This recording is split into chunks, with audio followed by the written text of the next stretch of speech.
ඉතින් අදත් ඔයාලව ජාතික වියත්පවුර දැයි දූදරුවන් වෙනුවෙන් කරගෙන යන උසස් පෙළ විශේෂයෙන්ම වාණිජ්‍ය අංශයේ දරුවෝ වෙනුවෙන් කතා ප්‍රධාන විෂය ධාරාවන් යටතේ ආර්ථික විද්‍යාව අපි මීට පෙර වීඩියෝ වැඩසටහන් දෙකකින් විශේෂ බහුවර්ණ විවරණයක් දරුවන්ට ගෙනාවා. ඉතින් ව්‍යාපෘති තුල ඒ විද්වත් මණ්ඩලයකින් සකස් වෙන මේ විභාගයේ 2020 උසස් පෙළ විභාගය ඉලක්ක කරලම විශේෂයෙන්ම සකස් වෙන අනුමාන ඒ වගේම ආදර්ශ ප්‍රශ්න පත්‍රමාලාවක් ප්‍රශ්න ගණනාවක් විෂය නිර්දේශයේ විෂය ඒකක සියල්ලම වගේ ආවරණ පරිදි අපි කතා කරගෙන යන්න උත්සාහ දරනවා. ඉතින් ඒ ඉලක්කගතව සකස් වෙන විවිධ විශේෂයෙන්ම බහුවර්ණ ගැටළු වල ළමයින්ට විසඳ ගන්න තියෙන විවිධ ගැටලුකාරී තැන් අපි බලනවා මෙතනදී මේ පැති කිහිපයක් යටතේ පිළිතුරු තෝරගන්න විදිය සහ ඒ ප්‍රශ්න වලට අදාළව විෂය ඒකකේ පුරා දැනගත යුතු මතක් කරගත යුතු සහ මේ විභාගයට ආසන්න දින කිහිපය ගත වෙන නිසා නැවත ඔබට මේ තියරි කාරණාත් මතක් කර දෙමින් වැඩි කාලයක් ප්‍රශ්නයක් තුළ පැති කිහිපයකින් තීරණ ගන්න මතක් කරගන්න ඊළඟට මතකයේ අලුත් කරගන්න තව අවබෝධය වැඩි කරගන්න පුළුවන් වන ආකාරයට අපි මේ බහුවර්ණ ප්‍රශ්න කතා කරන්න යන උත්සාහ දැරීම කරන්නේ. ඉතින් දුවල පුතාලට මේ හැම වීඩියෝ එකක් එක්කම ඒ ප්‍රශ්න වලට අදාළව නිබන්ධනයක් ඇති පේපර් එකක් ඇති ඒකත් ඩවුන්ලෝඩ් කරගෙන අපි ප්‍රශ්න පත්‍ර සාකච්ඡා කරගෙන යන අතරතුරම පුතාලා මේ ඒ අහුම්කම් දෙමින් ඔයාලත් මේත් එක්කම එකතු වෙලා ඒ ගණනය කිරීම කරන්න උත්සාහ දරන්න. මොකද එතකොට ඔයාලට සාර්ථකව මේ සම්බන්ධයෙන් මතක් කර ගැනීම ඔයාගේ තියරි නෝට්ස් තියෙනවා නම් ඒවා මේ සමග අධ්‍යයනය කිරීම. ඉතින් ඒ වගේ දේවල් එක්ක මොකද වීඩියෝ වැඩසටහනක් විදිහට මේක යන නිසා ඔබට මේකේ හොඳින් ඉහළට පහළට ගිහිල්ලා බැක් කරලා මේක අපව බලා ගන්න හැකියාව පහසුකම් තියෙන නිසා. ඉතින් ඒ හින්දා මේ අපි අද මේ විශේෂයෙන්ම ජාතික ගිණුම් පැත්ත ඊළඟට සාර්වාර්ථික සමතුලිතය කියන පාඩම ඇතුලේ අපිට මොන ගැන විෂය කොටස් ඊළඟට මුදල් පාඩමට බැංකු පාඩමට මුදල් මැවීම පාඩමට අයිති විශේෂ විෂය ඒකක වල ගැටලුකාරී තැන් ටික අපි සාකච්ඡා කරන්න යන උත්සාහ කරමු අපි පුංචි සීමිත කාලයක් පාවිච්චි කරලා. හොඳයි. දැන් අපි බලමු පළවෙනි ප්‍රශ්නේ ඉඳලම අපි බලමු පුතාලා මෙහෙම. මෙන්න මෙහෙම කියනවා පළවෙනි ප්‍රශ්නේ. බලන්න. වෙළඳපොළ මිලට ගණනය කරන ලද දල දේශීය නිෂ්පාදිතයෙන් පෞද්ගලික ආදායම ලබා ගැනීම කල යුතු ගැළපීම් වන්නේ. පළවෙනි ප්‍රශ්නේ අහන්නේ එහෙම. එතකොට අපි මේ වයිදී මේ මතක් කරන ජාතික ගිණුම් වලදී ප්‍රධාන ප්‍රවේශ තුනකින් අපි ජාතික ගිණුම් කටලේ හදනවා. ඒ ජාතික ගිණුම් කටලේ හැදුවාම අපිට ගිණුම් කටලේදී එන අවසාන විශේෂ පිළිතුරක් තිබ්බා. මතක ඇති දල ජාතික ආදායම. ඒ දල ජාතික ආදායම ගත්තට පස්සේ ඒ දල ජාතික ආදායමෙන් කොච්චරක් පෞද්ගලික අංශයට කුටුම්බයන්ට කොයිතරම් ආදායම් කොටසක් අයිතිද කියන එක අපි වෙන් කරලා ගත්තොත් අපි ඒකට කියනවා පෞද්ගලික ආදායම නැත්නම් කුටුම්බ ආදායම කියලා කියනවා. එතකොට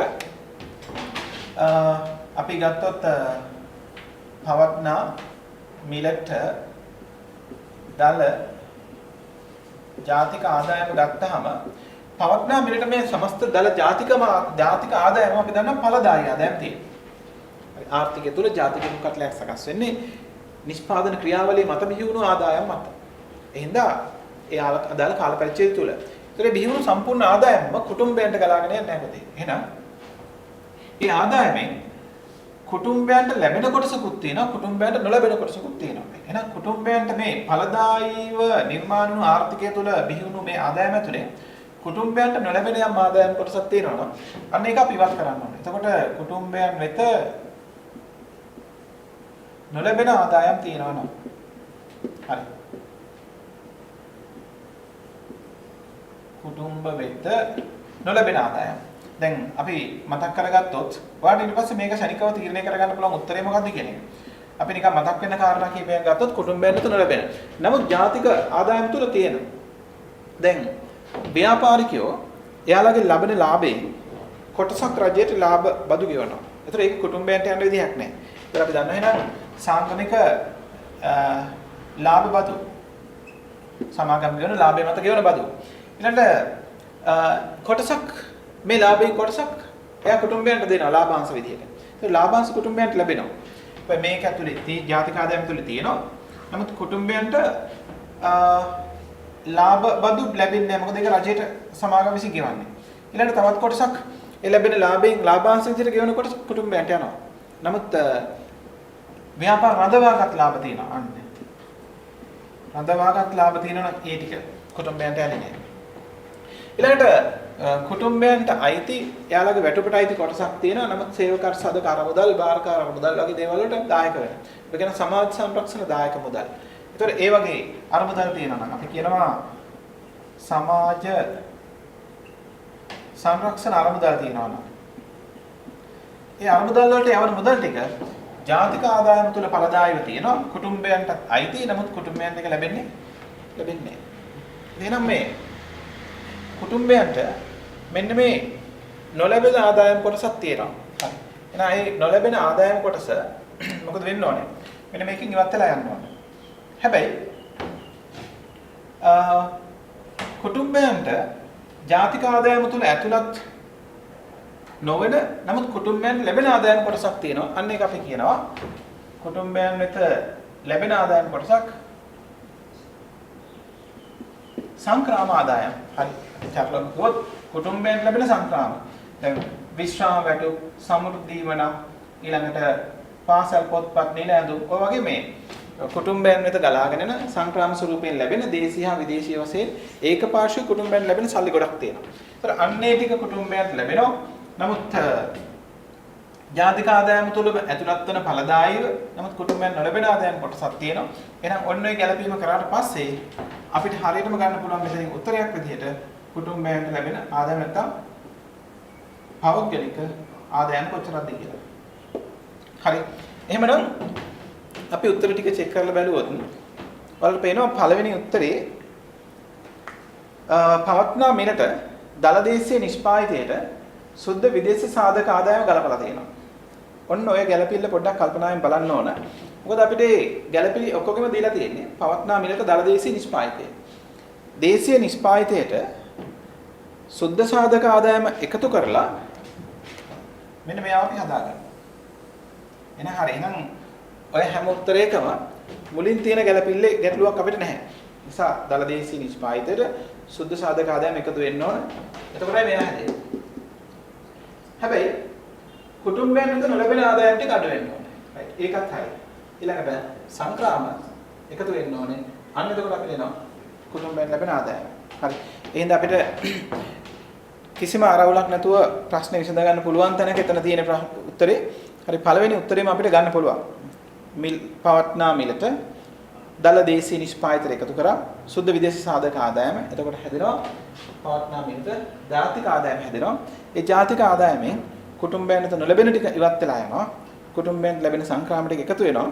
එතනදී මම පොඩි අමතර කාරණාවක් කියන්න පුතාලට මෙන්න මේ දල කියන වචنين අදහස් වෙන්නේ ස්ථාවර ප්‍රාර්ථන පරිභෝජනය. දැන් අලුත් ජාතික කියන ආකෘතිය යටතේ ස්ථාවර අපි කියනවා ස්ථාවර ප්‍රාර්ථන පරිභෝජනය. එහෙම නැත්නම් අපි සරලව පුරුදු වෙච්ච වචනයක් තිබුණා ප්‍රාග්ධන ෂය වීම කියලා. ප්‍රාග්ධන ෂය වීම. නැත්නම් ප්‍රාග්ධන පරිභෝජන දීමනාව. මේ වචන අලුතෙන් ඔය ගෙනුම් ආකෘති දෙක එකතු වුණු වචන. එතකොට ස්ථාවර ප්‍රාග්ධන පරිභෝජනය නැත්නම් ප්‍රාග්ධන ෂය මේ දල කියන වචنين අදහස් වෙන්නේ ෂය කියන්නේ කුටුම්බයෙන් ලැබෙන ආදායමක් නෙවෙයිනේ පුතේ. එහෙමනම් ඔය ෂය කියන අගය එහෙනම් කුටුම්බයෙන් ලැබෙන ආදායමක් විදිහට පැහැදිලිවම ඉවත් වෙලා යන්න ඕනේ. කුටුම්බ ආදායම ගණනය කිරීම කරනකොට ඒක දල සංකල්පයක් විදිහට මෙයා ගණනය කිරීමක දුන්නොත් අනේ ෂය ඉවත් කරන්න ඕනේ කුටුම්බයෙන් ලැබෙන ආදායම ගණනය කර ගැනීම කරද්දී. රයිට්. අන්න එහෙනම් අපි මේ ගැළපෙලි කරගෙන යමු. ඒතර පළවෙනි උත්තරේ ගන්න පුළුවන් වාට පළවෙනි ප්‍රශ්නෙට උත්තරේ විදිහට ජාතික ගිණුම ඇතුලේ විශේෂයෙන්ම ආදායම් ප්‍රවේශයේ ගණනය කිරීම කරගෙන යනකොට පුතාලා තීරි කාරණා මේ සම්බන්ධයෙන් ඉගෙන ගන්නකොට ආදායම් ප්‍රවේශයේ අවසාන ශීර්ෂයන් වල ගැළපිල්ලක් විදිහට මේක වලට මුණ ගැහෙනවා. හොඳයි. ඊළඟට අපි බලමු දෙවෙනි ප්‍රශ්නේ. ඒකත් ජාතික ගිණුම ඇතුළෙන්ම ආපු ප්‍රශ්නයක්. කිසියම් ආර්ථිකයකට අදාළව පහත විස්තර සපයා ඇත. අපිට කියනවා 2018 පවත්නා මිලට දලදේශීය නිෂ්පාදිතය 5280ක් 2016 ස්ථාවර මිලට දලදේශීය නිෂ්පාදිතය 4000ක් හොඳ කල්පනාවෙන් බලන්න අපිට එකම වසරක දීලා තියෙන 18ට අදාළව පවත්නා මිලට දලදේශීය නිෂ්පාදිතය දීලා තියෙනවා ස්ථාවර මිලට දලදේශීය නිෂ්පාදිතය දීලා තියෙනවා ඊළඟට අපිට කියනවා 2017 දලදේශීය නිෂ්පාදිතය ගම්ම්‍ය අවදමනකය 17 අවුරුද්දේ ගම්ම්‍ය අවදමනකය මොකද්ද මේ දර්ශකය කියලා වල මතක් වෙන්න ඕනේ ගම්ම්‍ය මිල දර්ශකය ගැන මේ කියන්නේ ගම්ම්‍ය මිල දර්ශකය දීලා තියෙනවා දර්ශක අංකය 120ක් ඔය තොරතුරු දීලා අපෙන් ප්‍රශ්න කරනවා 18 වර්ෂයේ උද්දමන වේගය කොපමණද කියන එක. එතකොට 2018 පවත්නා මිලට නැත්නම් අපි කියන මේකට තව නමක්. නාමික දල දේශීය නිෂ්පාදනය දීලා තියෙනවා. හරි. අපි මෙහෙම දෙයක් බලමු. දැන් අපි අහනවා මේකේ උද්දමන වේගය අපෙන් අහන්නේ. අපි උද්දමන වේගය ගණනය කරනකොට පාවිච්චි කරන සූත්‍රයක් තියෙනවා. මොකක්ද? උද්දමන වේගය නැත්නම් උද්දමන අනුපාතය. උද්දමන අනුපාතය. උද්දමන අනුපාතකයක් ගන්න නම් අපිට පැහැදිලිව මිල දර්ශක ඕන.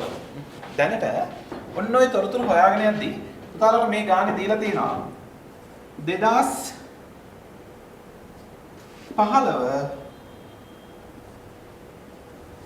මිල දර්ශකය මොන දර්ශකයේද? ගම්ම්‍ය මිල දර්ශකය 120යි කියලා දීලා තියෙනවා. හරි. එතකොට උද්දමනයක් අපි කියන්නේ මේ උද්දමනයක් කියලා කියන්නේම රටක සාමාන්‍ය පොදු මිල මට්ටමේ අඛණ්ඩ හා දීර්ඝකාලීන ඉහළ යාමක්. ඒතර නිරපේක්ෂව අපි සකස් කරගත්ත භාණ්ඩ පැසක මිල ගණන් අරගෙන සකස් කරගත්ත රටේ පොදු මිල මට්ටම අඛණ්ඩව දීර්ඝකාලීනව ඉහළ යනවා නම් අන්න ඒකට අපි කියනවා මිල උද්දමනයක් රට තුළ තියෙනවා කියලා. මිල මට්ටමේ ඉහළ යාමක් තියෙනවා. එහෙනම් මේ පොදු මිල මට්ටමේ ඉහළ යාම මනින්න සකස් කරන මිනුමට තමයි අපි කියන්නේ මිල දර්ශකය.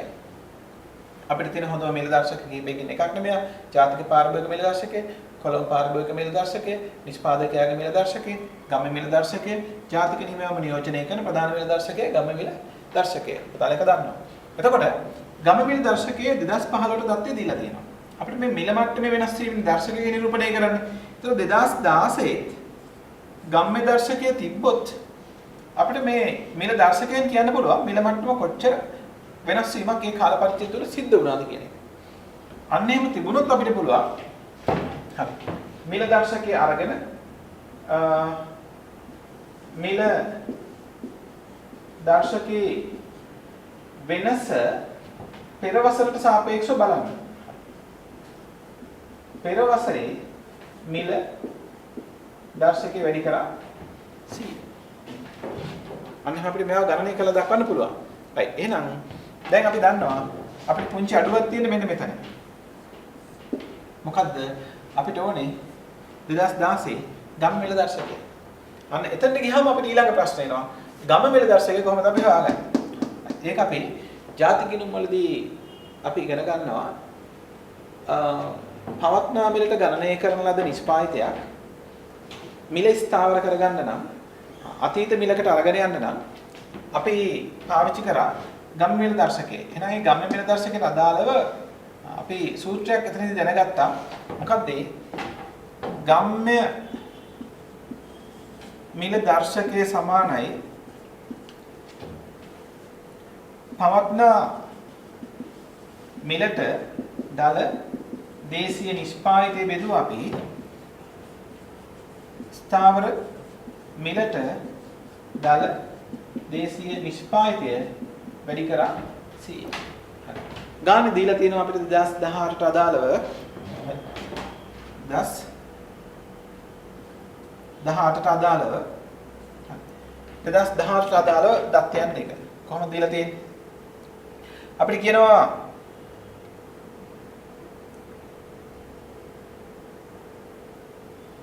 2018 වසරේ පවත්නා මිලට දලදේශීය නිෂ්පාදිතය 5280යි. ස්ථාවර මිලට දලදේශීය නිෂ්පාදිතය අපිට දෙනවා 4000ක්. එහෙනම් එයා වැඩි කරා 100ෙන්. right. අපිට උත්තරේ එනවා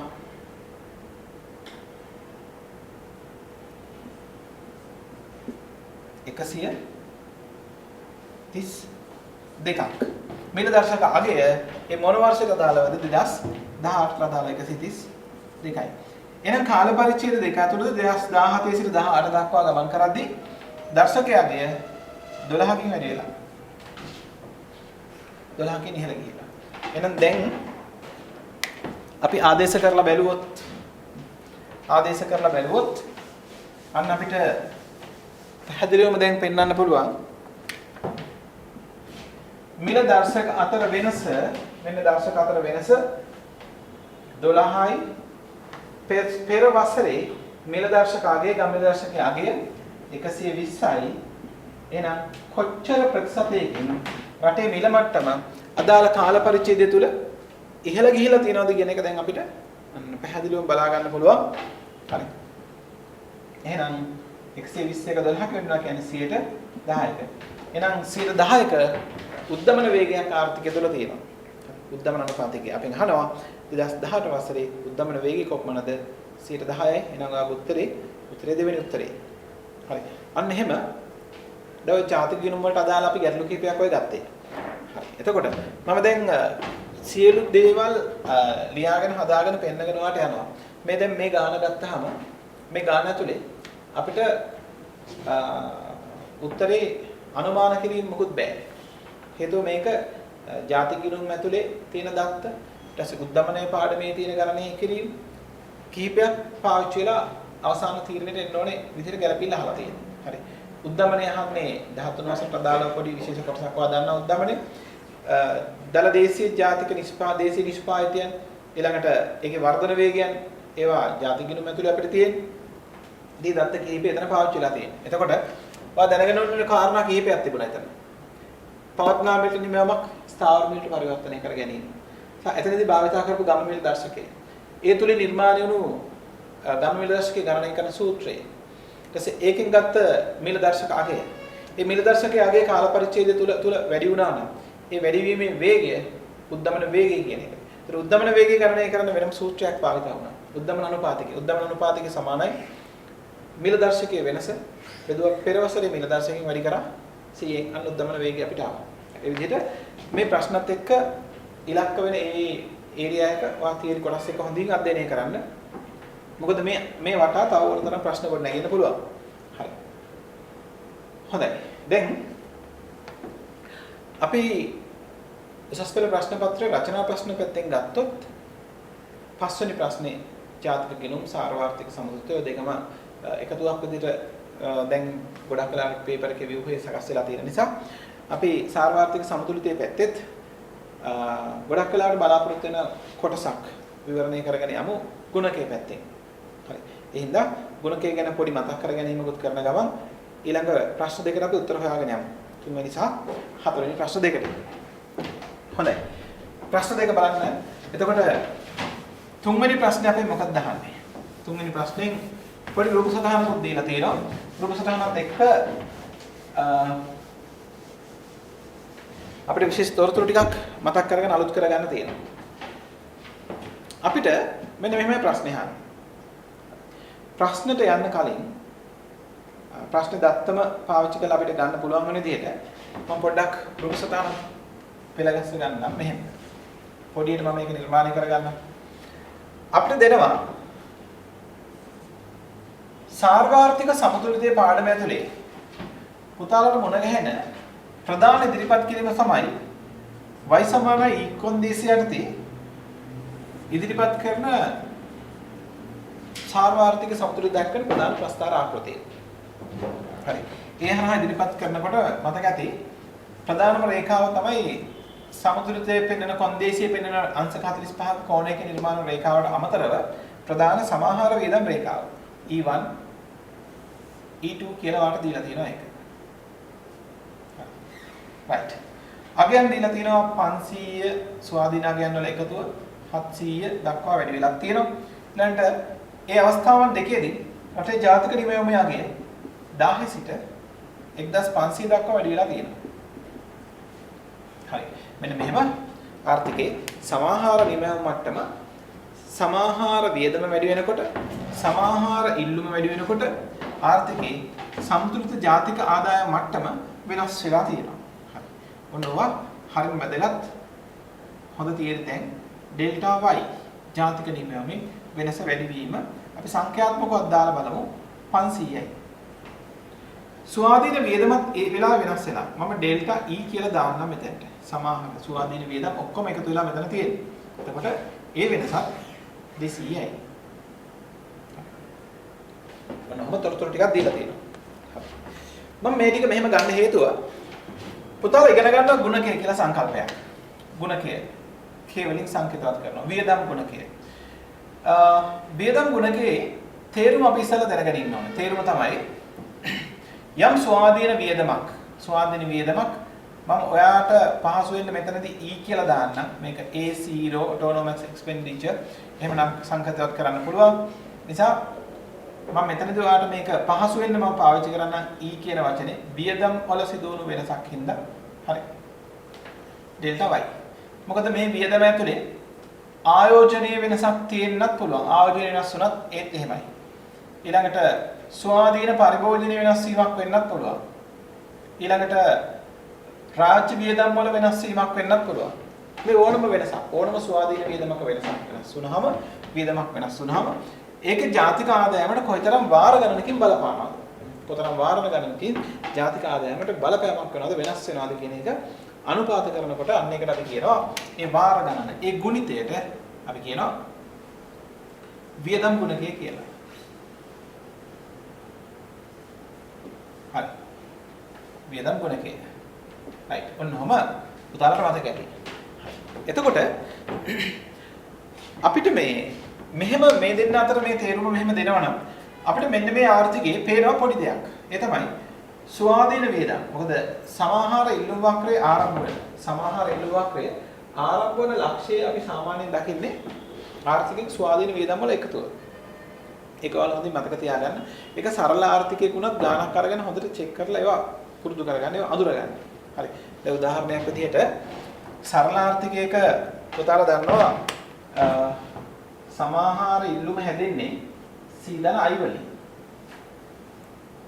එතකොට අපි දන්නවා සමාහාර ඉල්ලුම් වක්‍රේ C කියලා කියන්නේ A ධන BY. මොකද අපි දන්නවනේ පරිභෝජනය හැදෙන්නේ A ධන BY කියන සුටේ. එතකොට මේ තියෙන්නේ මෙයා C වෙනුවට. ධන I. හරි. එතකොට E සමානයි මෙයා ගැලපීලා කරනකොට මේ ස්වාධීන වියදම් දෙක තමයි අපි එකතු කරන්නේ. දැන් උදාහරණයක් විදිහට අපි හිතමුකෝ පරිභෝජන ශිතේ වාර දෙනවා කියලා 100 ධන 0.75y කියලා. හරි. අපි මේකනේ 100 ධන 0.75y මෙතන ආල්ස කරන්නේ. ධන ආයෝජනේ. ආයෝජනේ තමයි හිතමුකෝ 100යි කියලා. ඒතර මෙන්න මේ දෙන්න එකතු වෙලා මෙන්න 200 ධන 0.75y හැදෙනවා. මම මේ උපකල්පනය කරපු දත්ත ටිකක් ඔයාලට දාලා පෙන්නුවේ. ඒතර පේනවද? මෙන්න මේ දෙන්න තමයි මෙතන මේ සමාහාර ඉල්ලුම් රේඛාවේ ශ්‍රිතේ ආරම්භක ලක්ෂ්‍ය නියෝජනය වෙන්නේ. හරි. එතකොට එහෙනම් මේ ආර්ථිකයේ ආයෝජනයේ තව 100ක් වැඩි වුණොත් මෙතන 300ක් වෙනවා. අන්න ඒ වගේ පරිභෝජනයේ 50ක් වැඩි වුණොත් මෙතන 250ක් වෙනවා. ඒ විදිහට ස්වාධීන වියදමක් වෙනස් වුණාම ඒකේ හැසිරීම තමයි අපිට ස්වාධීන සමාහාර ඉල්ලුම් වක්‍රේ වියදම් වක්‍රේ අන්න අර අන්තක්කණ්ඩයෙන් අපිට පෙන්නන්නේ. හරි. එහෙනම් එයා මේ රේඛාව ඡේදනය කරන තැනින් අපිට ඒක පෙන්නනවා. එහෙනම් මේ වෙනසින් බලා ගන්න පුළුවන් ස්වාධීන වියදම කොච්චර වෙනස් වුණාද 200යි. එහෙනම් අපිට ඔන්න ඔය දැනුම ඔය තොරතුරු ටික මූලික වශයෙන් තියෙන්න ඕනේ. එතකොට දැන් පුළුවන් මේ ගානට අදාළව අපිට ගුණකේ හොයාගන්නත්. මොකද අපි දන්නවා ස්වාධීන වියදම් වෙනස් වුණා 200කින් ජාතික ආදායම ඒ නිසා වෙනස් වෙලා තියෙනවා ප්‍රසාරණය වෙලා තියෙනවා 500කින් එහෙනම් අපිට ගුණකයා කියනවා 2.5ක්. හරි. එතන දැන් ගුණකයේ තේරුමත් අපි දන්නවා. මේකේ තේරුම උනේ එහෙනම් ස්වාධීන වියදම් වැඩි වෙනකොට එමෙන් 2.5ක ගුණයකින් 2.5ක වාර ගණනකින් ජාතික ආදායම ප්‍රසාරණය වෙලා තියෙනවා. හරිනේ. ස්වාධීන වියදම් වැඩි වෙනකොට 200කින් ජාතික ආදායම මෙහෙම ප්‍රසාරණයක් වුණා. හරි. මම මේක ගුණකය ගැන මතක් වෙන්න මේ ගත්තේ මේ ගාන ඉස්සරහට යනකොට අපිට මෙහෙම ගියාට පස්සේ මේ දැනුමෙන් අපිට තව පොඩි ප්‍රශ්නයකට උත්තර දෙන්න පුළුවන්. හරි. ඒතර ගුණකය ඔහොම ඉගෙන ගත්තට ගුණකය ගණනය කරන්න මීට වඩා විකල්ප ක්‍රමයක්, සරල ක්‍රමයක්, තව සාර්ථක ක්‍රමයක් තිබුණා. ඒ තමයි අපිට මේ වියදම් ගුණකය හොයන්න පුළුවන් තව ක්‍රමයක් තිබුණා. එක බෙදීම MPS ආන්තික තුරුම් නැමියා පරිහරණය පාවිච්චි කරලා. එතකොට දැන් ආන්තික තුරුම් නැමියා එහෙම තිබුණොත් මේක සාමාන්‍ය වියදම් ගුණකේ පාවිච්චි කරපු සූත්‍රයක්. මෙයාව ගණනය කරන්න පුළුවන් තවත් එක විකල්ප ක්‍රමයක්. රයිට්. මම දැන් ඔන්න ඒවත් පෙන්නලා දෙනවා. මොකද මේ ගානේ ඉතිරි හරිය නිරවුල බේරගෙන යන්නේ. හරි. ඔන්න ගුණකයේ ප්‍රභේදයන් ටිකක් දැන් හැදෙනවා. හරි. එතකොට දැන් අපිට ආයෝජන ගුණකයේ ගණනය කරන්න කිව්වොත් මේක පාවිච්චි කරන්නත් පුළුවන්. ඊළඟට රාජ්‍ය වියදම් ගුණකයේ ගණනය කරන්න කිව්වොත් මේක පාවිච්චි කරන්න පුළුවන්. එතකොට එහෙනම් මේක තමයි ප්‍රධාන වියදම් ගුණකය. ඊට අමතරව පුතාලන්ට මතක ඇති ප්‍රධාන ගුණක වර්ග කිහිපයක් තියෙනවා. තව මොනවද?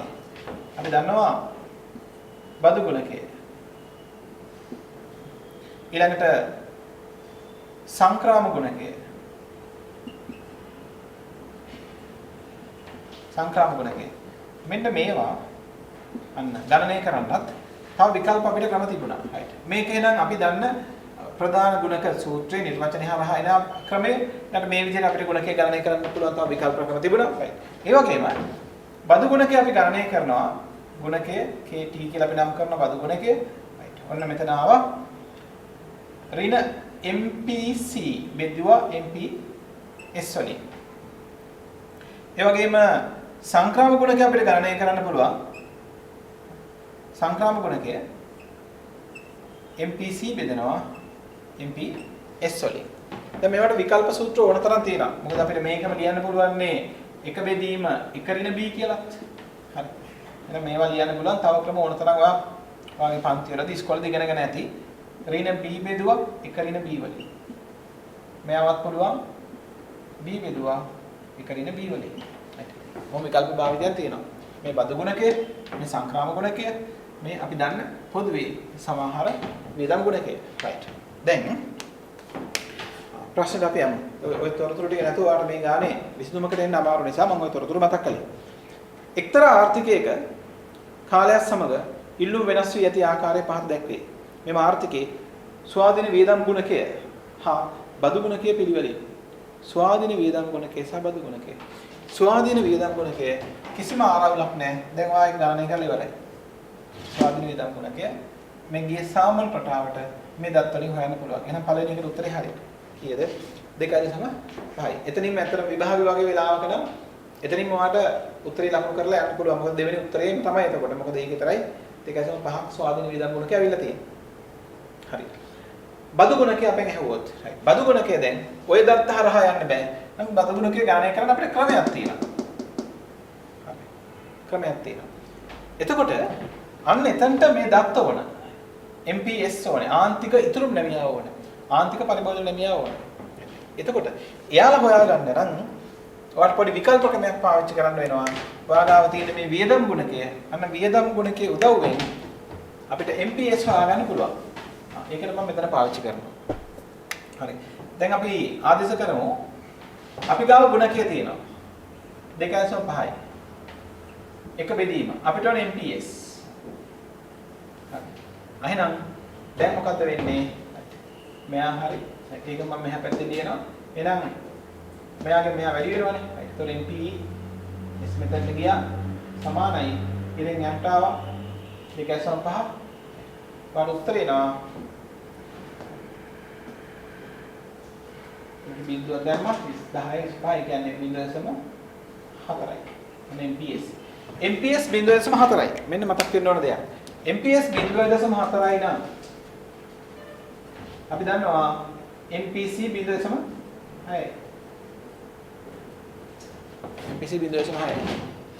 ඔන්න ඔය විදිහට මෙයා හොයාගෙන එයාගෙන් MPS හොයාගෙන ගිහිල්ලා ඔයාලට බදු ගුණකය ගණනය කරගන්න පුළුවන්. right. එහෙනම් බදු ගුණකය ගණනය කළොත් දැන් ඔයාලට දත්ත ටික මෙතනට දැම්මොත් බදු ගුණකය බොහොම ලේසියෙන් තක්සේරු කරගන්න පුළුවන්. එහෙනම් බදු ගුණකය ඔයාලට එනවා MPC ඍණ 0.6යි. MPS 0.4යි.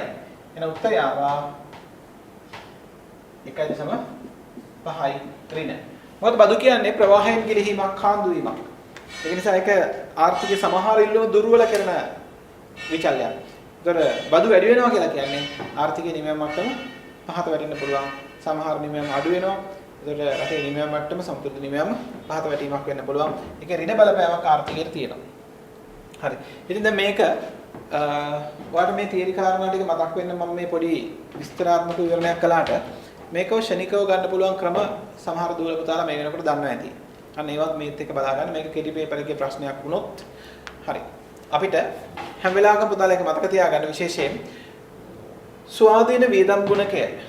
ඒ කියන්නේ මේක ආයෝජන ගුණකය වෙන්න පුළුවන්. ස්වාධීන රාජ්‍ය වියදම් ගුණකය වෙන්න පුළුවන්. පරිභෝජන වෙනස් වීම නිසා ඇති වෙන ස්වාධීන පරිභෝජන වෙනස් වීම නිසා ඇති වෙන පරිභෝජන ගුණකය වෙන්න පුළුවන්. ස්වාධීන වියදමක්. කවුරුහෝ ස්වාධීන වියදමක් වෙනස් වුණාම ඇති වෙන ගුණකය වගේ එකක් අඩුවෙන් තමයි හැම වෙලාවකම බදු ගුණකය පිළිටන්නේ. ඒක ඇත්තම 5යි. ඒකද අපිට ඔය එක දන්නවනම් මේක කීපයක් ගණනය කරනකොට අපිටම ප්‍රත්‍යක්ෂ වෙනවා මේ වැඩේ. මේක මෙහෙමම තමයි යථානුරූපී විදිහටම තහවුරු කරගන්න පුළුවන්. ඒතර බදු ගුණකය ඒක ඇත්තම 5යි නම් අනිවාර්යෙන් ඊට වඩා එකක් වැඩි වියදම් ගුණකය. ඒ වගේ සරලව මේ ගැන පාවිච්චි මේ පැට්‍රිස් එකෙන් අවබෝධයක් තියෙනවා නම් ඔයාලට ඒ වගේ තැන් අහිමි තීරණය කරගන්න පුළුවන් විභාගයේ කෙටි පේපර් එකේ වගේ. මුත් රචනා ප්‍රශ්නයක වගේ වුණොත් ඔයයි ගැළපෙලි කරලා පෙන්නන්න ඕන නිසා මම මේ අපි මේ හැම පැත්තක්ම ආවරණ විදිහට මේ කෙටි ප්‍රශ්න වලින් සිලබස් එක පුරා යමු. හොඳයි. එතකොට උත්තරේ ඔයාලට එතනින් ගන්න පුළුවන් දෙවෙනි උත්තරේ. ඍණ 1.5යි. ඒ වගේම පුතාලා මතක තියාගන්න. සංග්‍රාම ගුණකයත්. සංග්‍රාම ගුණකයත් බදු ගුණකය හා සමානවමනේ දත්තාදේශ වෙන්නේ. දත්තාදේශ වෙන්නේ ඒ පිළිවෙලටම නම් එතනොත් අපේ නිගමනයක් තියාගන්න. සංග්‍රාම ගුණකයත් බදු ගුණකයේ වටිනාකමයි. හැබැයි උත්තරේ ධනාගයක්. එතකොට අන්න තවත් නිගමනයක දෙනවා. බදු ගුණකය සහ සංග්‍රාම ගුණකය කියන්නේ එකම අගයන් මත පිහිටන්නේ. හැබැයි බදු ගුණකයේ ඍණ ආර්ථික සංකෝචනාත්මක බලපෑමක් ඇති කරන විචල්යක්. සංග්‍රාම ගුණකය ධන බලපෑමක් බදු ගුණකයට හා සමානව. හැබැයි ඒ ගුණක දෙකම එකම සමානයි. නමුත් ස්වාධීන වියදම් ගුණකය ඊට වඩා එකක් වැඩි. හරි. ඔය දැනුම ඕන වෙනවා. අපිට මේක ඇතුලේ තව ඇතුලට ප්‍රශ්න කරන තැන් තියෙන නිසා. හරි. ඒත් එහෙනම් මම මේක ගොඩක් පැහැදිලි කිරීම කරේ ඊළඟ ප්‍රශ්නෙට. ඒකෙන් ලොකු උදව්වක් ගන්න තියෙනවා ඔයාට. අපි විභාගයට අහයි කියලා විශේෂයෙන්ම හිතන තාම විශේෂ කරලා අහපු නැති තැනක් ගැන අපි ඊළඟට කතා කරන්නේ. ඒක හොඳින් බලන්න. හතරවෙනි ප්‍රශ්නේ මෙන්න මෙහෙම කියනවා. රාජ්‍යාංශය නොමැති සරල ආර්ථික තත්ත්වයක් පහදින් දැක්වේ. මෙම ආර්ථිකයට තුලිත අයවැය ලේඛනයක් සමගින් රාජ්‍ය මැදිහත් වීමේ ප්‍රතිඵලය ලෙස තුලිත අයවැය ලේඛනයක්. තුලිත අයවැයක්. right.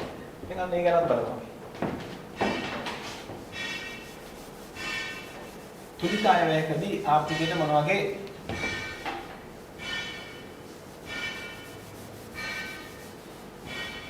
තුලිත අයවැයක් කියන්නේ මොකක්ද කියලා අපි ඉස්සෙල්ලා තේරුම් ගමු. රාජ්‍ය ආදායමට සමානව රාජ්‍ය වියදමක් නැත්නම් බදු වලින් ඇති කරන බලපෑමට සමාන රාජ්‍ය වියදමක් ආර්ථිකය තුළ එකවර ක්‍රියාත්මක කරනවා අපි කියනවා අයවැය තුලිතයි. අපි ඒක සරලව මෙහෙම ගමුකෝ. එහෙනම් අයවැය තුලිත අයවැයක් නම් බදු වල යම් වෙනසක් මම සංකේත දෙන්නම් ඩෙල්ටා T. මොකද අයවැයදී T ඍණ චීනේ අපි සාමාන්‍යයෙන් සරලව ගන්නෙ. රාජ්‍ය ආදායම සහ වියදම අතර වෙනසනේ. හරි.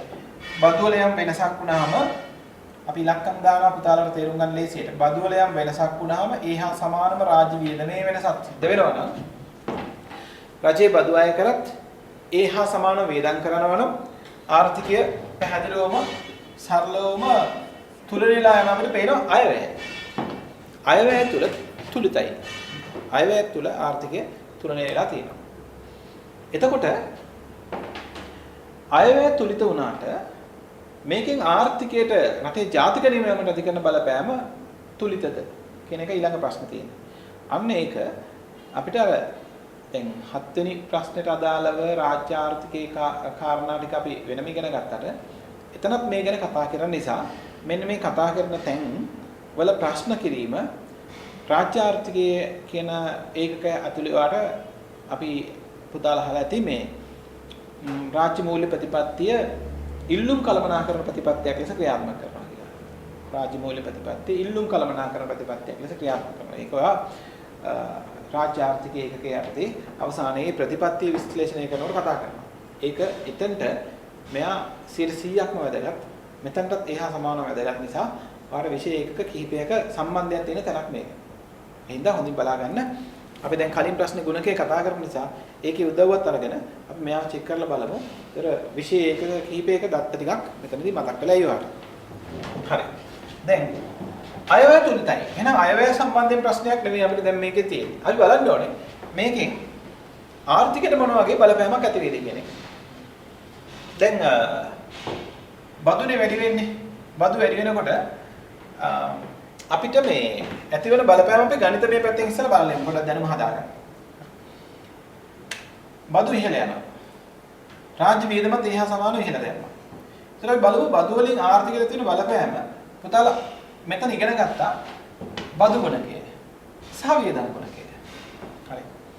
අපි දැක්ක වියදම් ගුණකයේදී හරි. වියදම් ගුණකය අපි ගණනය කරලා මෙතන තියාගත්තොත් ඔයා දකින්න ඇති K සමානයි 1 බෙදීම MPS කියන්නේ 0.4යි උත්තරේ 2.5යි. මෙන්න වියදම් ගුණකය. මෙන්න බදු ගුණකය. ඔය දෙක තමයි අපිට මෙතනදී වැදගත්. අපි ඒ ගානම පාවිච්චි කරලා මේක තේරුම් ගන්න පහසුවට. හරි. දැන් ඔන්න ඔය ගුණක දෙකේ බලපෑම අතර බලන්න. ඔය ගුණක දෙකේ බලපෑම අපි ජාතික ආදායම වෙනස් කරන්න කොච්චර බලපෑවද කියලා අපි චෙක් කළොත් බදු වෙනස් වෙනකොට වෙනස් වෙච්ච බදු වගේ කොච්චර වාර ගණනකින් ජාතික ආදායම වෙනස් වුණාද කියන එක බදු ගුණකයෙන් කියනවා. KT. ඒ වගේම රාජ්‍ය වියදම් වෙනස් වුණාම රාජ්‍ය වියදම වෙනස් වුණාම ඒකෙන් ජාතික ආදායමට කොච්චර බලපෑමක් වුණාද කියන එක වියදම් ගුණකයෙන් කියනවා. G රාජ්‍ය වියදම වෙනස් වුණේ. right. ඔන්න ඔය දෙකේ සුද්ධ ප්‍රතිඵලය බලමු. එතකොට බදු 100කින් වැඩි වුණා. බදු කියලා කියන්නේ ප්‍රවාහයෙන් ගිලිහීමක්. කොහොමද මතක තියාගන්න? ගිලිහීමක්, කාන්දු වීමක්, ආර්ථිකයේ සංකෝචනය වෙන ඍණාත්මක බලපෑමක් ඇති වෙන්නේ. අනිතකොට බදු වැඩි වුණාම කොපමණ වාර ගණනකින් ජාතික නියමයට බලපෑම සිද්ධ වුණාද? ඔන්න අපිට උත්තරේ එනවා 150. ඊළඟට රාජ්‍ය වේදමත් 100කින්මයි වැඩි වෙන්නේ. බදු වැඩි කරපු බදු ටික ආපහු රජය වියදම් කරලා වගේ. නමුත් ගුණක ප්‍රතිඵලයේ පේනවා අපිට 2.5ක ගුණයකින් ආර්ථිකයේ නිමයාමට ප්‍රසාරණාත්මක බලපෑම. මොකද රාජ්‍ය වේදම් කියන්නේ විදීමක්, එකතු වීමක් ප්‍රවාහයට ආර්ථිකයට. එතකොට මොන ආර්ථිකේ 2.5ක ගුණිතයකින් ප්‍රසාරණය වෙනවා. එහෙනම් දැන් අපිට පේනවා හරි මේක ඍණ බලපෑමක්. ඒ ඍණ බලපෑම නිසා ඔන්න ආර්ථිකයේ 150කින් බදු නිසා සංකෝචනය වෙනකොට රාජ්‍ය වේදම නිසා 2.5ක ගුණිතයකින් ප්‍රසාරණය වෙලා එහෙනම් සමස්තයක් විදිහට ආර්ථිකය ඩෙල්ටා y ජාතික නිමයම ප්‍රසාරණය වෙලා 100කින්. ඒ කියන්නේ හරියටම රාජ්‍ය වියදමේ වටිනාකමෙන් ජාතික නිමයම ප්‍රසාරණයක් සිදු වෙලා තියෙනවා. අන්න එහෙනම් මෙතන පොඩි නිගමනයකට එන්න ඕනේ. අපි කියනවා මේ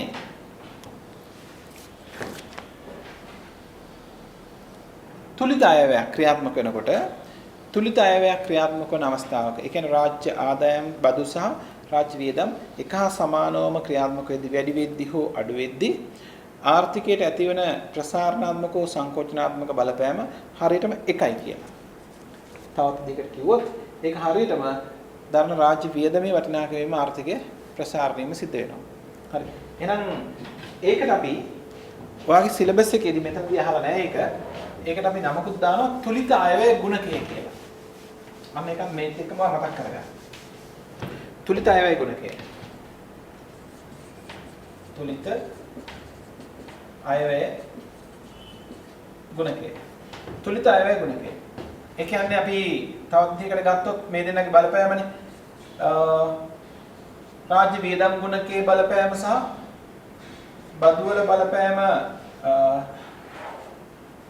බදු ගුණකයේ බලපෑම සුද්ධ වශයෙන් අරගත්තොත් රාජ්‍ය වියදම් ගුණකයේ බලපෑම 2.5යි බදු ගුණකයේ බලපෑම ඍණ 1.5යි සුද්ධ බලපෑම 1යි. එකක බලපෑමක් තියෙනවා. හරි.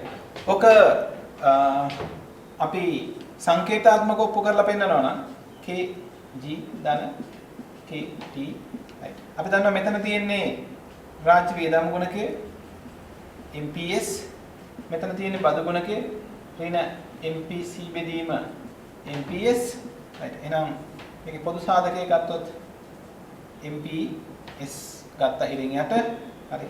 මෙතන 1 ඍණ MPC. එහෙනම් 1 ඍණ MPC කියලා කියන්නේ MPSමයි ඉරින් යටත් MPS උත්තරේ සමානයි 1යි.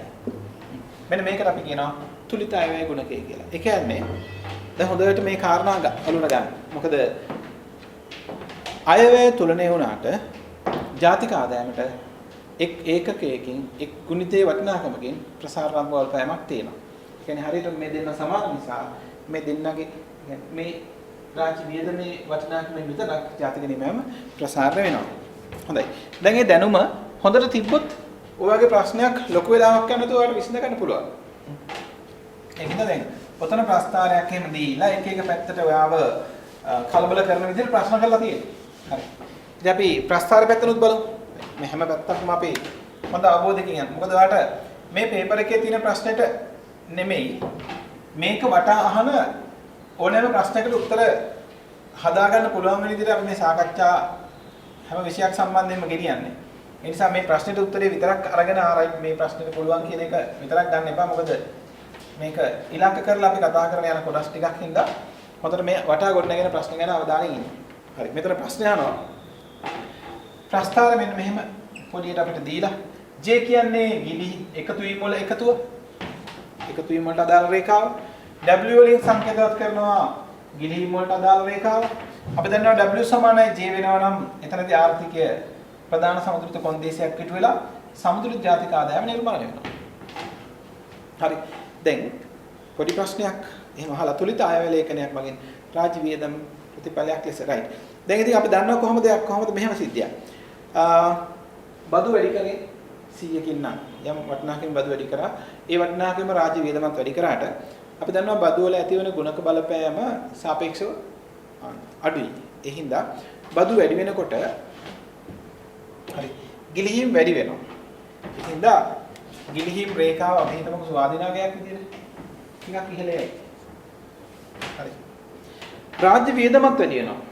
හැබැයි ඒකේ ගුණිත බලපෑම ඊට වඩා වැඩි. එතකොට ඒකේ බලපෑම සාපේක්ෂව වැඩි නම් හරි. ආර්ථිකයේ මෙහෙම සංකෝචන උනත් රාජ්‍ය වියදමේ බලපෑම ඊට වඩා ප්‍රසාරණාත්මක වුණොත් අන්න ආර්ථිකයේ නිමෙවුම් මට්ටම අලුත් රේඛා දෙක තුලණය වෙනකොට නිමෙවුම් මට්ටම අඩුවීමක් නෙවෙයි වෙන්නේ. ජාතික නිමෙවුම වැඩිවීමක් වෙන්න පුළුවන්. හරි. ඒ නිසා විදීම් වක්‍රයේ ඉහළට විතැන් වෙන වේගයට වඩා අඩු වේගයකින් කාන්දු වීම වක්‍රයේ ඉහළට විතැන් වෙනවා. උත්තරය අංක 3. මොකද අපි දන්නවා කොහොමත් බදු වලින් ඇති කර බලපෑමට වඩා රාජ්‍ය වියදමෙන් ඇති කර බලපෑම වැඩි නිසා. හරි. right. ඒකට ප්‍රශ්න අංක 3. එතකොට මේ වටා ගොඩ නැගෙන ඔය කියන කාරණා හොඳින් තේරුම් අරගෙන අපි යමු. right. එතකොට දැන් එහෙමනම් මේ අපි ජාතික ගිණුම් පැත්තෙන් බැලුව ප්‍රශ්න කිහිපයක් ඊළඟ සාර්වත්‍රික සමතුලිතය පැත්තෙන් ප්‍රශ්න කිහිපයක් බැලුවා. හොඳයි. දැන් තවත් ඒ වගේ විශේෂ ගැටලු තියෙන තැන් තියෙනවා. දැන් අපි 13 වසර විෂය නිර්දේශය ඇතුළට ආවහම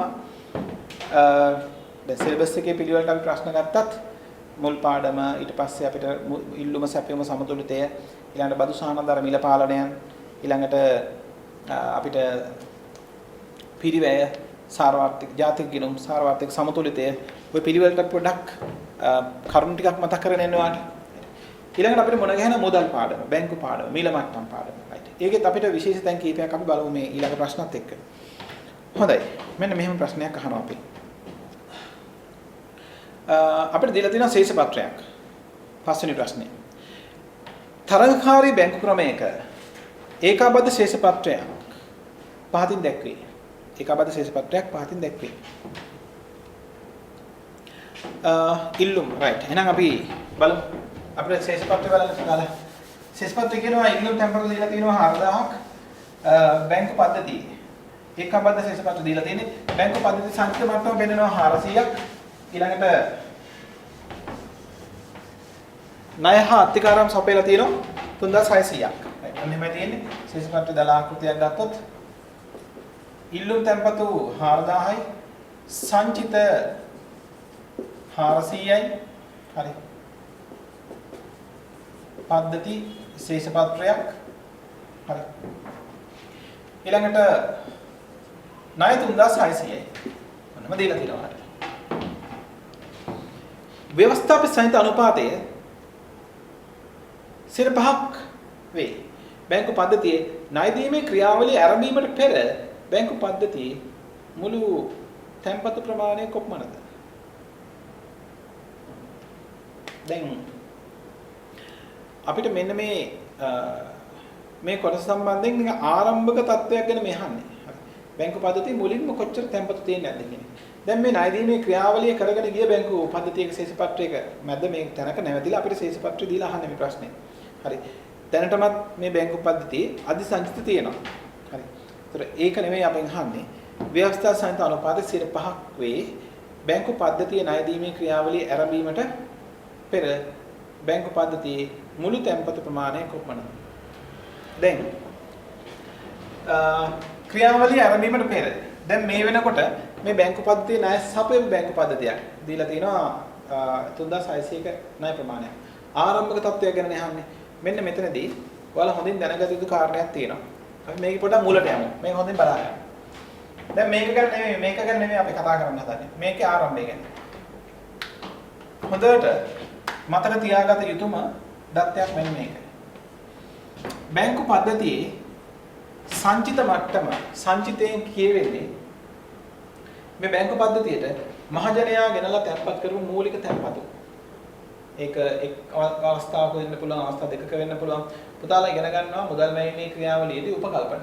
ඒ තමයි ක්‍රියාවලිය අතරමැදදී නව තැන්පතු පැමිණීමක් හෝ පවත්නා තැන්පතු ඉවත් කර ගැනීමක් සිදු වෙන්නේ නැහැ. ඒ නිසා මේ ක්‍රියාවලිය සරලව ඒ උපකල්පන මත යනවා. සහිත අනුපාතයේ අතරමැදදී වෙනස් කරන්න අපි උත්සාහ කරන්නේත් නැහැ. ඒ වගේම ආර්ථික තුල ණය ඉල්ලුමක් තියෙනවා. ඊළඟට ඔන්න ඔය කියන කාරණා උපකල්පනය කළ බැංකු පද්ධතියක් ක්‍රියාත්මක වෙනවා.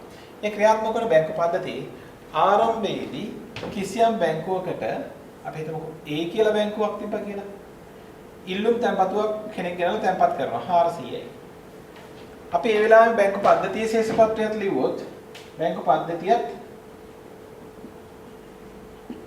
ශේෂපත්‍රයත් ලිව්වත් ඉතින් A කියන බැංකුවේ ඉන්නවා B කියන බැංකුවේ ඉඳී C කියන බැංකුවේ ඉඳී ඔහොම බැංකු පද්ධතියක් තියෙනවා. ඉතින් බැංකු පද්ධතිය මොකුත් මේ වෙලාවේ ගනුදෙනු සිදු වෙලා නැත්තම් මේ බැංකු පද්ධතිය A බැංකුවේවත් B බැංකුවේවත් C බැංකුවේවත් කොහෙවත් තැන්පත් තියෙන විදියක් නැහැ. ඒත් මම මුලින්ම තැන්පතුවක් යනවා A බැංකුවට. ඒත් බැංකු පද්ධතිය එකතු කරලා ගත්තත් තියෙන්නේ මෙච්චරයි. 400 තමයි. ඒතර මෙයා ණය දෙන්නේ තීරණය කළා නැත්තම් මෙයාගේ අතති මුදල් සංචිත 400 තමයි. පද්ධතිය ගත්තත් 400යි. මොකද වෙනත් මුකුත් කිසිම ක්‍රියාවලියක් තාම සිද්ධ වෙලා නැහැ. හොඳ කල්පනාවෙන් මේවා තේරුම් අරගන්න. එතකොට මේ ක්‍රියාවලිය දැක්කම මේ ඕන ගැළපිල්ලක් විසඳ ගන්න පුළුවන්. ඉතින් දැන් ණය දීමේ ක්‍රියාවලියක් සිද්ධ වෙනවා නම් බැංකු පද්ධතියේ සහිත අනුපාතය 5 නම් ඔන්න හොඳට හිතලා බලන්න. 5 බෙගින්. හරි. එහෙනම් 5ක් මෙයා තියාගත යුතුයි නම් දැන් මේ 5 තියාගෙන තමයි එයා ණය දීමේ ක්‍රියාවලිය සිද්ධ කරගෙන යන්නේ. එහෙනම් මෙයා එයා ගාව සංචිත තියෙනවා සැබෑ සංචිත. අපි දන්නවා සැබෑ සංචිත වලින් ව්‍යවස්ථාපිත සංචිතය අයින් කරොත් අන්න අර හොයාගන්න පුළුවන් බැංකුවේ තියෙන අධිසංචිත කොච්චරද කියලා. අධිසංචිතය කොච්චරද කියලා හොයාගන්න පුළුවන්. එතකොට සැබෑ සංචිතය 400ක් තියෙනවා නම් මහ බැංකුව කියන්නේ ඒ තැන්පතු වලින් ලැබිච්ච තැන්පතුෙන් 5ක් තියාගන්න කියලා. එතකොට 20යි නියා තියාගන්න ඕන. හරි. 20ක් තියාගන්න ඕන. එහෙනම් යාගාව ඉතුරුයි 380ක් විතර. එතකොට ඔය විදිහට මේ බැංකු පද්ධතියට නිදහසේ මේ ණයම වණ්ඩ යාගාව අධිසංචිත ආරම්භයේ ඉඳන් තියෙනවා. හරි. දැන් මම මේ ගානට විශේෂ කරලා සම්බන්ධ කරන්නේ නැතුව මම මේ ක්‍රියාවලිය මෙහෙම දිගටම ගෙනිච්චොත් එතකොට අධිසංචිත ඔව් 380ක් තියෙනවා. ඉතින් යාර අධිසංචිතේ 380 මොකද කරන්න පුළුවන්? නිදහසේ මෙයාට ණයට දෙන්න පුළුවන්. එතකොට දැන් අපි ගත්තොත් එහෙම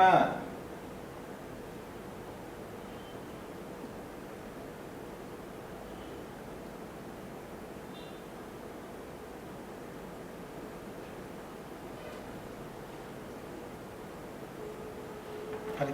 දැන් අපි ගත්තොත් එහෙම මෙයාට මේකෙන් 20ක් තියාගෙන ඉතුරු 380ම කැමතිලා ණයට දෙන්න පුළුවන්. හේතුව මහ බැංකුවේ නීතිය මෙයාට කියන්නේ ලැබෙන තැන්පත් වලින් 5ක් රඳව ගන්න කියලා විතරයි.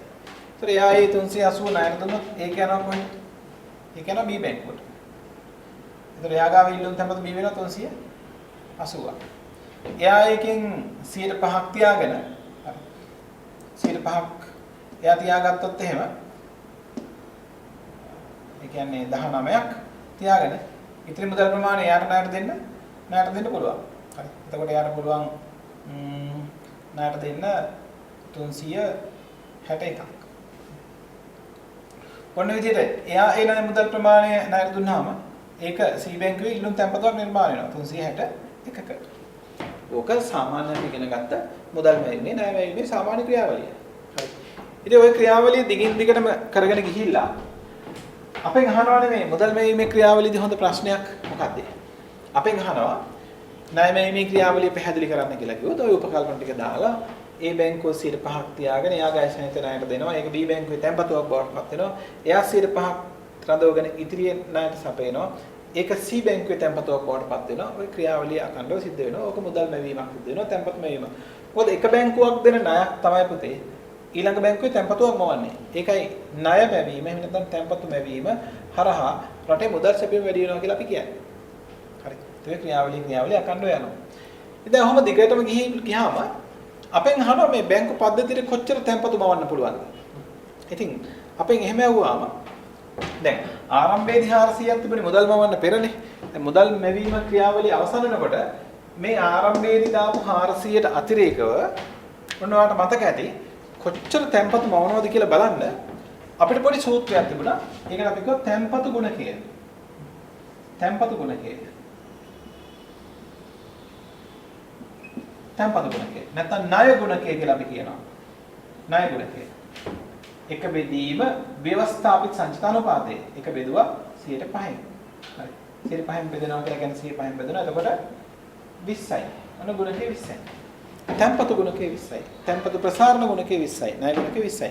ඒත් මෙන්න මේක තිබ්බහම අපිට පුළුවන් මේ ක්‍රියාවලියක් අවසානයේදී බැංකු පද්ධතිය කොච්චර නව තැන්පතු බිහි කරලා ඇද්ද? අලුත් තැන්පතු මවලා ඇද්ද කියලා හොයාගන්න. එහෙනම් අපි එතන සූත්‍රයක් ඉගෙන ගත්ත මතක ඇති. තැන්පතු ප්‍රසාරණය නැත්නම් මල්ලියනම් නව තැන්පතු ප්‍රසාරණය කීයද කියලා බැලුවොත් අපි කරන්නේ දැන් හොඳට මේවා අවබෝධයෙන් ගන්න. බැංකුවක් ණයට දෙන්නේ හැම වෙලාවකම අධිසංචිතයක්. අධිසංචිතයක් ණයට දුන්නොත් තමයි එකකින් අලුත් තැන්පතුවක් බිහි වෙන්නේ. ඒක B බැංකුවට කියන. B බැංකුවේ අධිසංචිත තියෙනවා 361. ඒ අධිසංචිත ණයට දුන්නාම තමයි අලුත් තැන්පතුවක් වෙන්නේ. ඒ කියන්නේ හැම වෙලාවකම ණය මුදලක් තැන්පතුවක් මවනවා. ওই විදිහට තමයි මේ ක්‍රියාවලිය යන්නේ. ඒ නිසා අලුතෙන් කොච්චර තැන්පතු මවන්න පුළුවන්ද බැංකුවට අලුත් තැන්පත් බැංකු පද්ධතියට කොච්චර අලුතෙන් තැන්පතු නිර්මාණය කරන්න පුළුවන්ද කියන එක බලන්නේ අපි හැම වෙලාවකම බැංකුව සතුව අධිසංචිත තියනවා නම් එහෙනම් මේ අධිසංචිත තමයි ණය බවට පත් වෙන්නේ. ඒ ණය තමයි අලුත් තැන්පතුවක් බිහි කරන්නේ. අධිසංචිත තමයි ණයක් බවට පත් වෙන්නේ. ඒක තමයි අලුත් තැන්පතුවක් මවන්නේ. ඒ නිසා බැංකු පද්ධතියට කොච්චර තැන්පතු මවන්න පුළුවන්ද කියලා බලන්න අපි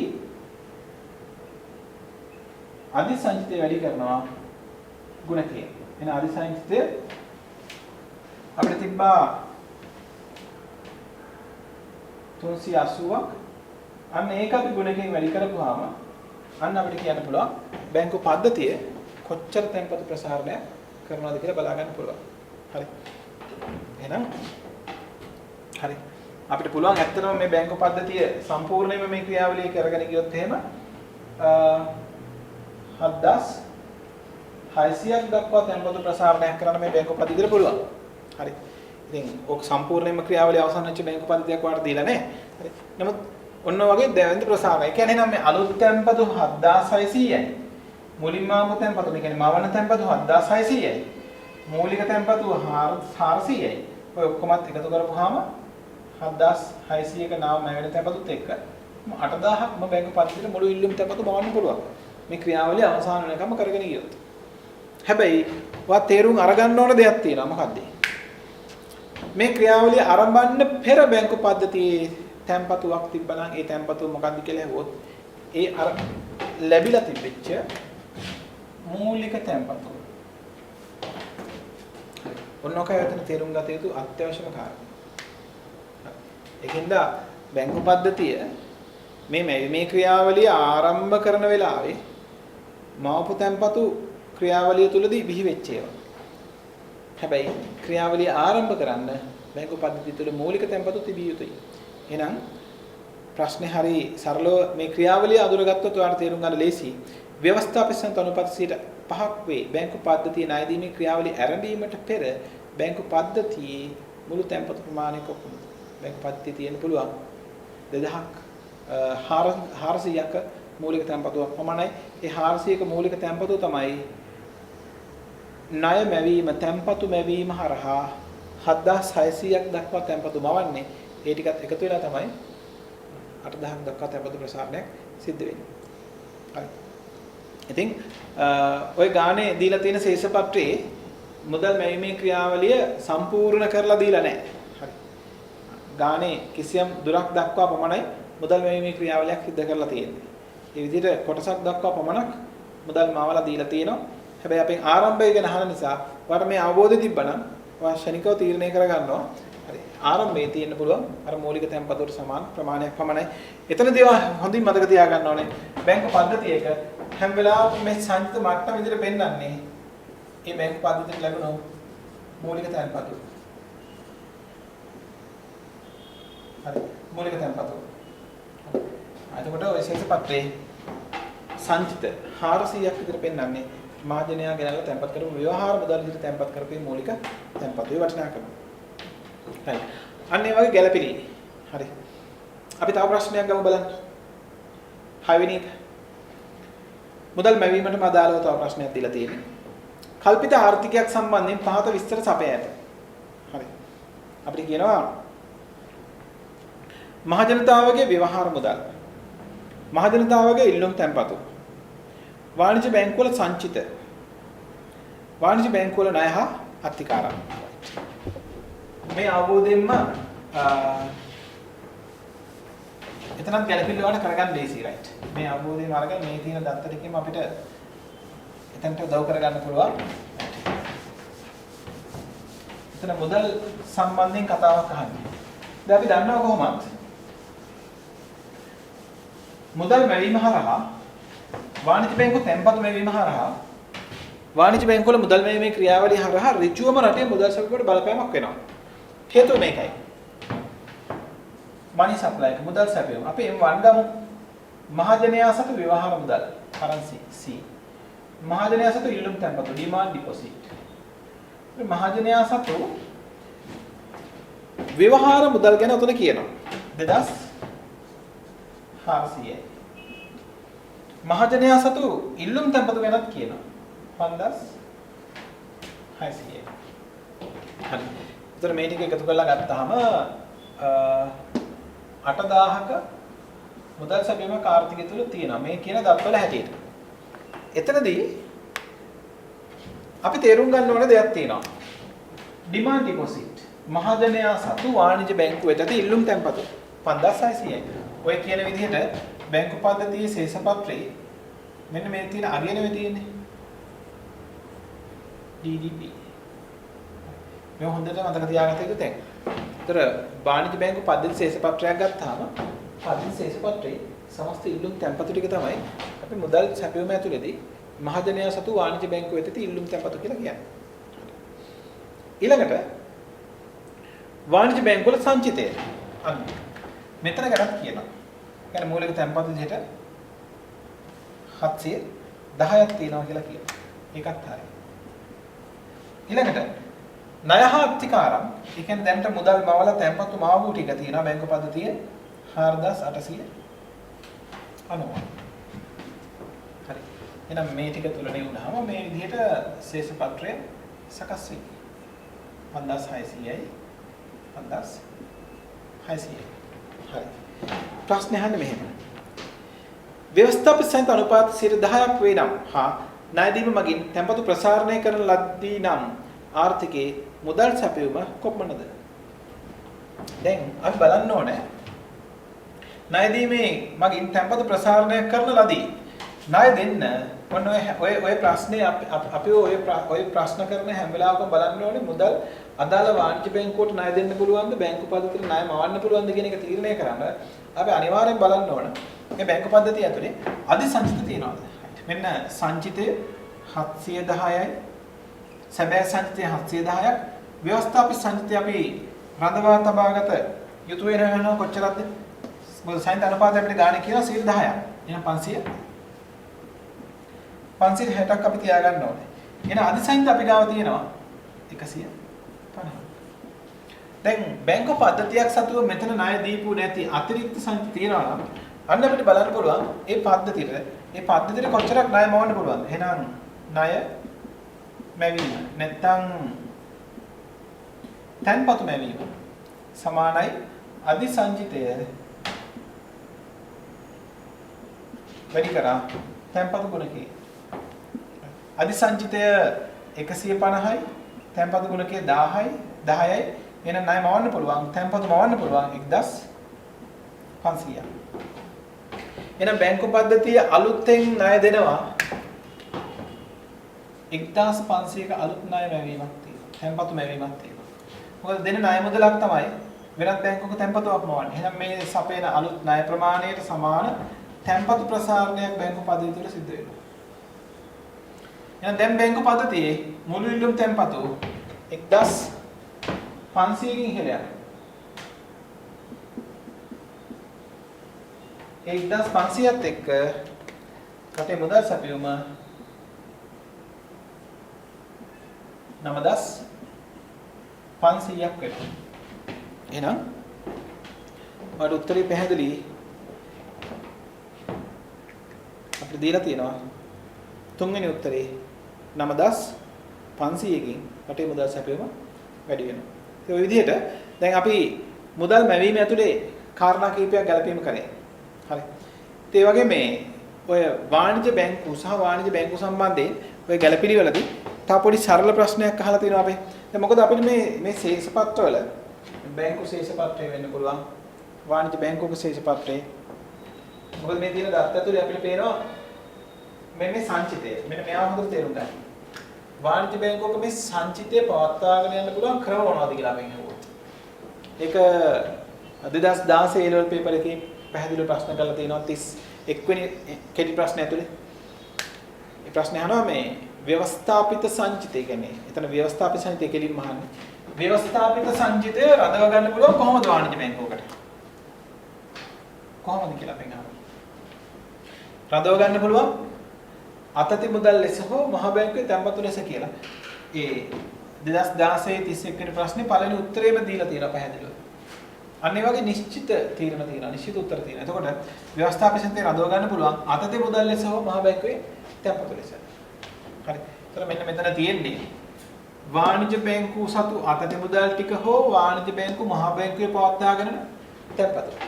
ඒතර වාණිජ්‍ය බැංකුවක අතති මුදල් ටික කියලා කියන්නේ යාගේ වත්කමක්.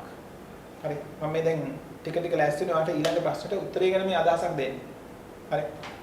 දැන් ඊළඟ ප්‍රශ්න අරගෙන බැලුවොත් පුතාලට පේනවා ඇති පොඩි සරල ප්‍රශ්නයක් අහලා තියෙනවා. ව්‍යවහාර මුදල් කියලා දීලා. ඒතර වාණිජ්‍ය බැංකුවක් සතු ව්‍යවහාර මුදල් පෙන්නන්නේ වාණිජ්‍ය බැංකුව ශේෂපත්‍රයේ වත්කම් පැත්තේ. එයාගේ සංචිතය ඇතුලේ පෙන්නන්නේ.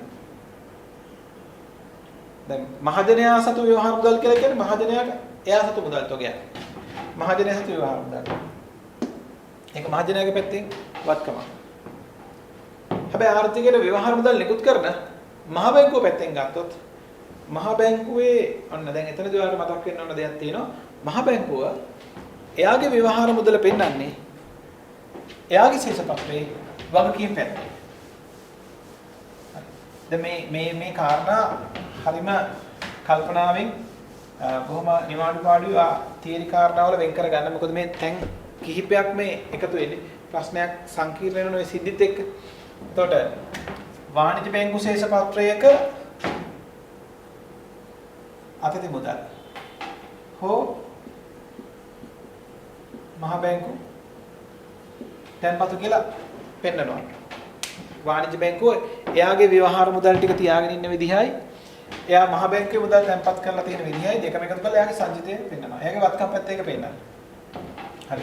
දැන් මහජනයා සතු ව්‍යවහාර මුදල් කියන එක ඒක මහජනයාගේ පැත්තෙන් එයා සතු වත්කමක්. ඒක සරල දෙයක්. ඊළඟට ව්‍යවහාර මුදල් කියන එක මහ බැංකුව පැත්තෙන් ගත්තාම ඒක අපිට බලා ගන්න පුළුවන්. මහ බැංකු ශේෂ පත්‍රයේ ආශ්‍රයෙන්. දැන් මහ බැංකු ශේෂ පත්‍රය ගත්තාම මහ බැංකු ශේෂ පත්‍රයේ පුතාලා දන්නවා වගකීම් අපි කියන එකට භාවිතීය පදනම කියලා. ඊළඟට මහ බැංකු ශේෂ පත්‍රයේ වත්කම් පැත්ත අපි කියන එකට මූලාශ්‍ර පදනම කියලා. මේක විශේෂයෙන්ම පදනම් මුදල් අධිබලති මුදල් ගැන විස්තර කරනකොට මොන ගැන විශේෂ තැන. එතකොට මහ බැංකු ශේෂ පත්‍රයේ භාවිතීය පදනම හැවත් වගකීම් පැත්ත පෙන්නනවා. මහ බැංකුව ආර්ථිකයට එයාගේ වගකීමක් ලෙස සලකලා මුදාහරන ලද ව්‍යවහාර මුදල් කොහොමද භාවිත වෙන්නේ? කොහොමද සංයුතිය තියෙන්නේ? භාවිතය කොහොමද තියෙන්නේ? එතකොට කොටසක් තියෙනවා මහජනයා සතුව. ඊළඟට කොටසක් තියෙනවා වාණිජ බැංකු සතුව.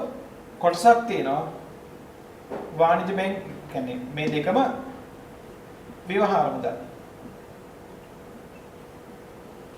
මහජනයා සතු ව්‍යවහාර මුදල්, වාණිජ බැංකු සතු ව්‍යවහාර මුදල්, ඊළඟට වාණිජ බැංකු සංචිත.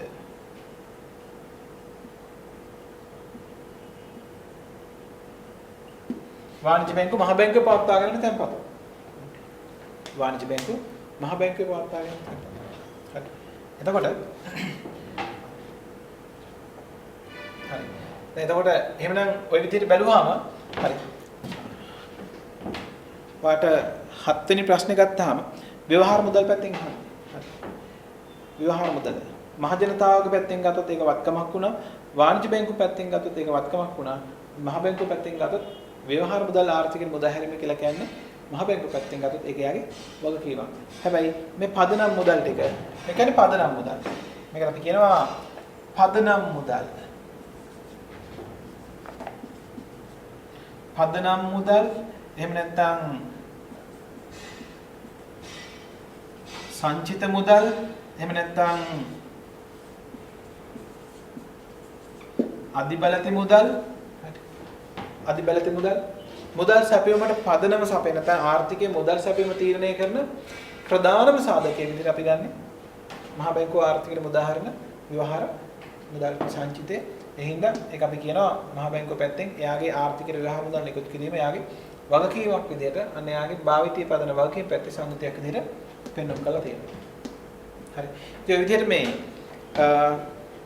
එකින් එක ප්‍රශ්න ගත්තාම අපිට මේ මුදල් පාඩම බැංකු පාඩම ඇතුලේ අපි පොඩ්ඩක් මේ තොරතුරු හොයලා බැලුවා. විශේෂයෙන්ම මුදල් මැවීම සහ ඒ ශේෂ පත්‍ර අතර තියෙන වත්කම් සහ ඔන්ලයින් කියන තොරතුරු ගැන අපි තොරතුරු පොඩ්ඩක් හොයලා බැලුවේ.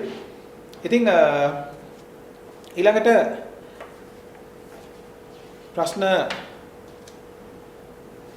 කීපයක් වාණිජ්‍ය බැංකු සම්බන්ධ. ඊළඟට ඔයාලට තියෙන තව පොඩි ප්‍රශ්නයක් අපි ඒකත් මේත් එක්කම බලමු මේ. 8 වෙනි ප්‍රශ්නේ බලන්න.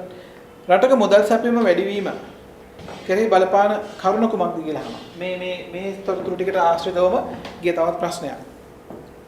රටක මුදල් සැපයීම වැඩිවීම කෙරෙහි බලපාන කරුණ කුමක්ද? ඒක බොහොම ලේසියෙන් තීරණය කරන්න පුළුවන් ඔයාලට. දැන් මුදල් සැපයීම වැඩි වෙන්න වාණිජ්‍ය බැංකුවල මුදල් වැයීම බලපෑම වෙනවා. මොකද වාණිජ්‍ය බැංකුව තැන්පතු නොවනකොට අලුත් ඉල්ලුම් තැන්පතු නිර්මාණය කරනකොට ඒක රටේ මුදල් සැපීමේ කොටසක්. ඉල්ලුම් තැන්පතු වැඩි වෙන්න මුදල් සැපීම ඇතුලේ මහජනසතු ව්‍යවහාර මුදල් වලට අමතරව ඊළඟ තියෙන ආසන්නම ප්‍රධාන වත්කම ඉල්ලුම් තැන්පතු. ඒතර ඉල්ලුම් තැන්පතු මුදල් මැවීම හරහා ඉල්ලුම් තැන්පතු වැඩි වෙනවා නම් රටේ මුදල් සැපයීම වැඩි වෙන්න ඕන. ඉතින් අපි මුදල් සැපයීම වැඩි කරන්න මුදල් මවන්න නම් අධිසංඛ්‍ය තියෙන්න ඕනේ. එහෙනම් බලන්න ඔය අදහස තියාගෙන බැලුවොත් පළවෙනි උත්තරේ බලන්න. වාණිජ බැංකුවල මුළු තැන්පතු සහ අධිසංචිත ඉහළ යාම. අනිත් කාරණා ටික තවත් විවිධ බලපෑම් වෙන සංකල්ප ටිකක් දීලා තියෙනවා. අංක 2. ශ්‍රී ලංකා මහා බැංකුව විවෘත වෙළඳපොලේ සුරකුම්පත් විකිණීම. ඊළඟට ශ්‍රී ලංකා ආණ්ඩුව මහා බැංකුවෙන් ලබාගත් ණය පියවීම.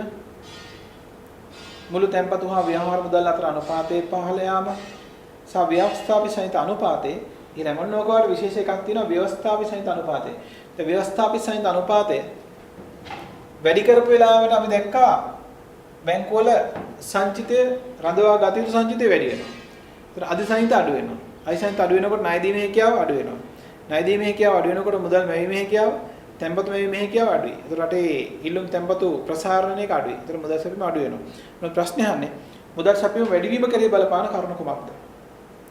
එහෙනම් උත්තරය අපිට ගන්න වෙන්නේ වාණිජ බැංකුවල තෙන තැන්පතු ප්‍රමාණය වැඩි වීම හෝ අධිසංචිත ඉහළ යාම කියන කාරණාව. එතකොට ওই විදිහට අපි පියවරින් පියවර යමු. මේ වීඩියෝ වැඩසටහන් ටික හරහා තව විශේෂිත ගැටලු තියෙන තැන් ගොඩක් දුරට දරුවන්ගේ ඉල්ලීම් තියෙනවා 13 වසර සම්බන්ධයෙන් මුදල් මැවීම මූල්‍ය ප්‍රතිපත්තිය පොලි අනුපාතික කොරිඩෝව ඊළඟට විදේශ වෙළඳාම පැත්තෙන් සාපේක්ෂ වාසි සහ හුමාර අනුපාතයන් ඉතින් අපි මේ තැන් පොඩක් ඉලක්ක කරලා විභාගයට අහන්න පුළුවන් පැතිත් ආවරණ වෙන විදිහට විශේෂ කාරණා මතක් වෙන විදිහට කෙටි ප්‍රශ්නත් බහුවර්ණ විවරණයකුත් එක්කම තව වීඩියෝ වැඩසටහන් ගණනාවකින් ජාතික ව්‍යාපෘතියේ විශේෂ වැඩසටහනක් විදිහට දරුවන් වෙනුවෙන් ගෙනෙන වැඩසටහනක් විදිහට ඉදිරි වැඩසටහන් ටිකත් ඉදිරි වීඩියෝ ටිකත් එක්කත් පුතාලා එකතු වෙලා ඉන්න. ඉතින් අපි එහෙම ඉලක්කගතව ලෑස්ති වෙමු විභාගෙට. තව දින කිහිපයක් තියෙන. ඒ නිසා ඉලක්කගතව ලෑස්ති වෙමු. මේ විෂය ඒකකවල කතා කරන ඔය විෂය කරුණු මුල් කරගෙන ඔයා තීරි සටහන් හොඳින් අධ්‍යයනය කරන්න. තව පසුගිය විභාග ප්‍රශ්න බොහෝ වෙලාවට ඉලක්ක කරලා ඔයා ඒක ඉවර ලෑස්ති වෙන්න. මොකද ඒක වඩා ලොකු උදව්වක් වෙනවා මේ විභාගයට. ඒ හින්දා අපි තවත් වීඩියෝ එකකින් ඔයාලට තව බහුවර්ණ විවරණයකින් මුණ ගැහෙන්න. ඉතින් එතෙක් සතුටින් මේ වැඩ ටික සාර්ථක කරගෙන යන්න. ජාතික වියත් පවුල්